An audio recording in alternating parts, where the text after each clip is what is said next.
कौसडीत हरिनामाच्या गजरात ऐकेची गोड झुळूक। हजरत टिपू सुलतान युवा मंचकडून दिंडीतील भाविक भक्तांना केळी वाटप। एकतेचा संदेश उजळला गावभर। जिंतूर तालुक्यातील कौसडी गाव हरिनामाच्या निनादाने मंगलमय झाला आहे।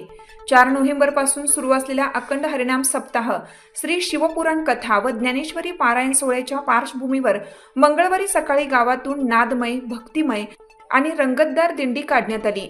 जय जय रामकृष्ण हरीच्या गजरात महिला, पुरुष, युवक, बालकांनी सहभागी होत संपूर्ण गावात भक्तीचे वातावरण निर्माण केलं। पारंपरिक वाद्यांचा गजर, भगव्या पताका, वारकरी टाळ मृदुंगाच्या तालावर नाचणारे भक्त अशा उत्साही वातावरणात गाव दुमदुमले होते।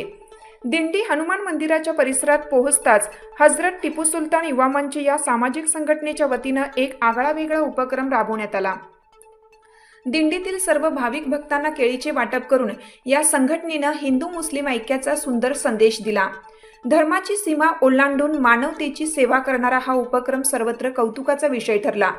या प्रसंगी मुजाहिद कादरी, शेख नईमुद्दीन, अनवर पटेल, इम्रान शेख, रविकांत देशमुख, दिनकर चौधरी, ज्ञानेश्वर बारवकर, गोविंद बारबुंड, अंगद जीवाने, रामू आव्हाड यांच्यासह हजरत टिपू सुलतान युवा मंचचे सदस्य व संतोष मोरे पाटील मित्रमंडळाचे कार्यकर्ते उपस्थित होते। भाविकांनी या उपक्रमाचे कौतुक करत भक्ती आणि बंधुत्व या 2 ओव्या एकाच काव्यातील आहेत अशी भावना व्यक्त केली। दिंडीमध्ये श्रद्धा, सेवा आणि सौहार्द याचा सुंदर मिलाप पाहायला मिळाला।